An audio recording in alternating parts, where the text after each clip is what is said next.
बहू ने सास को घर से निकाला। गांव के बाहरी हिस्से में एक बड़ा मकान था जिसे लोग शर्मा विला के नाम से जानते थे। इस घर की मालकिन थी सुमित्रा देवी, जो एक विधवा महिला थी।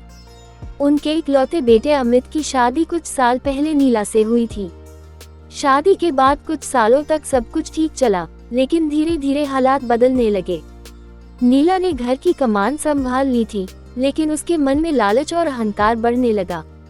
अमित अपनी पत्नी के प्यार में इतना खो गया था कि उसने अपनी मां की परेशानियों पर ध्यान देना ही छोड़ दिया। फिर एक दिन कुछ ऐसा हुआ जिसने पूरे गांव को हिलाकर रख दिया। शादी के शुरुआती दिनों में नीला बहुत संस्कारी और विनम्र लड़की लगती थी। वो हर रोज सुमित्रा देवी के पैर छूती, उनके लिए चाय बनाती और पूरे घर को संभालने में उनका हाथ बटाती। गांव की औरतें अक्सर कहती, सुमित्रा बहन, तुम्हारी बहू तो हीरे जैसी है, भाग्यशाली हो जो ऐसी बहू मिली। लेकिन धीरे धीरे उसकी असली सोच बाहर आने लगी। नीला को मायके से एक बड़े घर में रहने की आदत थी। उसे यह मंजूर नहीं था कि वह अपनी सास के नियमों के अनुसार चले। वह चाहती थी कि सुमित्रा देवी उसे पूरा घर सौंपकर खुद एक कोने में सिमट जाए। मगर सुमित्रा देवी घर की असली मालकिन थी और उन्होंने अपनी मेहनत से इसे बनाया था। धीरे धीरे नीला ने घर में अपनी पकड़ मजबूत करनी शुरू कर दी। अमित बचपन से ही अपनी मां के लाडले थे। सुमित्रा देवी ने उसे बहुत मेहनत करके पढ़ाया और इस काबिल बनाया कि वह शहर में अच्छी नौकरी पा सके। लेकिन शादी के बाद अमित पर अपनी पत्नी का ऐसा प्रभाव पड़ा कि वह अपनी मां की भावनाओं को समझने में असफल हो गया। नीला ने धीरे धीरे अमित के कान भरने शुरू कर दिए। मां को सिर्फ अपने पुराने तौर तरीकों से मतलब है, उन्हें हमारी खुशी की कोई परवाह नहीं। अगर घर पर उनका हक रहेगा तो हम कभी खुलकर नहीं जी पाएंगे। तुम्हें अब अपनी जिंदगी के फैसले खुद लेने चाहिए, हमेशा मां की आज्ञा पर मत चलो। धीरे धीरे अमित को लगने लगा कि उसकी मां पुरानी सोच की है और अब उसे अपनी पत्नी की सुननी चाहिए। सुमित्रा देवी को ये बदलाव महसूस होने लगा था, लेकिन वह चुपचाप सब सहन कर रही थी। एक दिन ऐसा आया जब घर में बड़ा झगड़ा हुआ। नीला ने खुलेआम कह दिया, ये घर अब मेरा है और मुझे किसी की दखलंदाजी पसंद नहीं। सुमित्रा देवी ने कहा, ये घर मैंने और मेरे पति ने अपनी मेहनत से बनाया था। तुम्हें जो चाहिए वह करो, लेकिन मैं इसे छोड़कर कहीं नहीं जाऊंगी।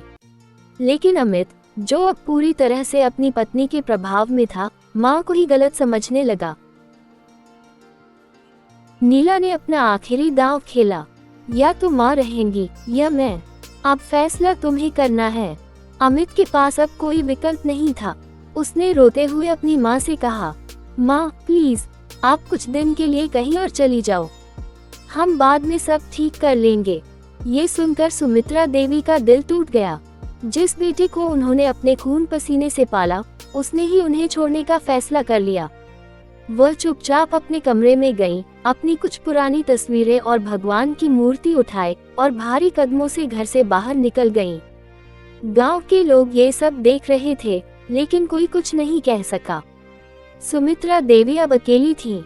उन्हें समझ नहीं आ रहा था कि कहाँ जाएं। वह गांव के मंदिर में बैठ गई और भगवान से प्रार्थना करने लगी। उन्हें वहां एक पुरानी सहेली मिली, सावित्री। उसने सुमित्रा देवी को अपने घर ले गई और उन्हें हिम्मत दी। यह मत सोचो कि तुम्हारा सब कुछ खत्म हो गया। तुम्हारे पास अनुभव है, समझ है और आत्मसम्मान है। तुम खुद अपनी पहचान बना सकती हो। सुमित्रा देवी को याद आया कि उनके पास कुछ बचत थी। उन्होंने शहर जाने का फैसला किया और एक महिला आश्रय गृह में रहने लगी। उन्होंने वहां दूसरी बुजुर्ग महिलाओं की मदद करनी शुरू कर दी। धीरे धीरे उनके अनुभव और समझदारी की वजह से वह वहां की मैनेजर बन गईं। अब वह उन सभी औरतों की मदद करती जिन्हें उनके परिवार ने ठुकरा दिया था। इधर अमित की जिंदगी बदलने लगी थी। घर से मां के जाने के बाद उसे एहसास हुआ कि उसकी पत्नी बहुत ज्यादा खर्चीली थी। वह सिर्फ ऐशो आराम चाहती थी, लेकिन घर के माहौल में शांति नहीं थी। धीरे धीरे उसके और नीला के बीच झगड़े बढ़ने लगे। एक दिन अमित को मां की बहुत याद आई। वह गांव लौट गया, लेकिन वहां जाकर देखा कि उनका कमरा खाली पड़ा था। पड़ोसियों ने बताया कि सुमित्रा देवी अब शहर में रहती हैं। अमित दौड़ा दौड़ा शहर गया और मां को महिला आश्रय गृह में देखा। वह रो पड़ा, माँ मुझे माफ कर दो, मैंने आपको समझने में बहुत बड़ी गलती कर दी। सुमित्रा देवी ने मुस्कुराते हुए कहा, बेटा गलती करना बुरा नहीं, लेकिन गलती से सीखना जरूरी होता है। अमित ने माँ से विनती की कि वो उसके साथ वापस चले, लेकिन सुमित्रा देवी ने मना कर दिया। अब मेरी जिंदगी यहाँ है, मैं अब उन औरतों की माँ हूँ जिन्हें उनके अपने बच्चों ने छोड़ दिया। अमित खाली हाथ लौट आया, लेकिन उसे जिंदगी का सबसे बड़ा सबक मिल चुका था। ये कहानी हमें ये सिखाती है कि रिश्तों की कीमत समझनी चाहिए, वरना एक दिन बहुत देर हो जाती है। सुमित्रा देवी ने अपनी कमजोरी को ताकत में बदला और साबित कर दिया कि आत्मसम्मान से बढ़कर कुछ नहीं। अंतिम संदेश, माँ की ममता का कोई मोल नहीं होता।